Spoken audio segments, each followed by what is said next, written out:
If you weren't a rugby player, what would you be doing now? Funny you should ask that, Will. I've got an interest in sort of home audio, visual stuff, so I'd probably try and set up my own company. Nice, interesting. What would you call it?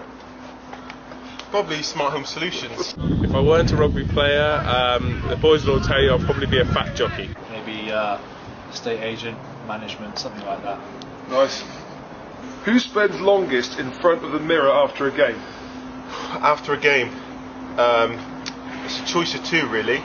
It's either Ollie Morgan trying to piece his hair back together, or it's Will James trying to take every bit of hair off his body and head. So it's a tough choice, but... Good answer.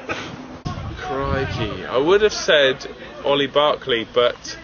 and I probably will say Ollie, but we do have a new contender with our new young fly half, Tommy Heathcote. But the only problem is he probably doesn't do it in front of a mirror because the stuff that he wears, if he saw himself in it, he wouldn't. Probably you.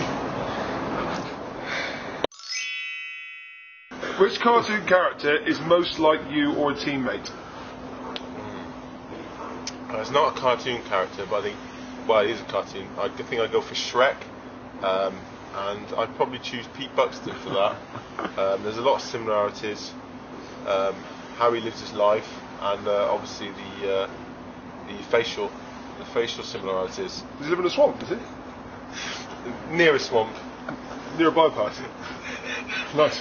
I would probably be one of the 7 dwarfs. Which one? Mr. Happy. I think Texas Pete is probably most like Ben Skirvin. Can't say why. What's the best fancy dress you've ever seen? A few years ago, Anthony Allen dressed up as a giant canary bird. He was just walking around in that, just totally random. It was pretty funny, especially when he ran across the dance floor and didn't see a 2-foot chair. Then went flying off and the head come off the canary seat and went rolling across the dance floor. Nice. The first time I ever saw those morph outfits, it's probably on the Lions. They were red and there were hundreds of them running around, so they're pretty good fancy dress. Otherwise, anything that Peter Short used to wear. Spencer Davey, one of our old centres that played at Bath, had a girlfriend who once came to a Christmas party dressed as a showgirl in a little bikini. Great. I didn't like that costume, everyone else seemed to like it. I thought it was a bit much. Biggest joker in the squad, Simon Taylor, doesn't shut up. / never ever speaks. If it's practical jokes, it's Andy Hazel. I am known to phone up through the boys, pretending to pose as various members of the gas board, the electric board. What's the best practical joke you've ever seen? Crikey, we've had quite a few. We've lost David Barnes this year, so we are missing a few.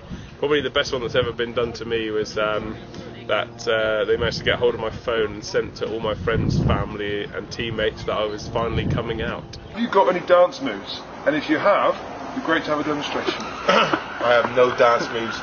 Well, I would have some dance moves, but I'm suffering from a PCL injury at the minute. So I do every day I'm shuffling quite good, but just not feeling it at the minute. I don't even have one dance move, no. I don't. I'm not even one of those blokes that gets really pissed and then goes and dances. I know my limits. Stay away. I get really hot as well. I don't want to sweat in public. Any dance moves? Only the sprinkler that we can do on the camera because you haven't got enough room.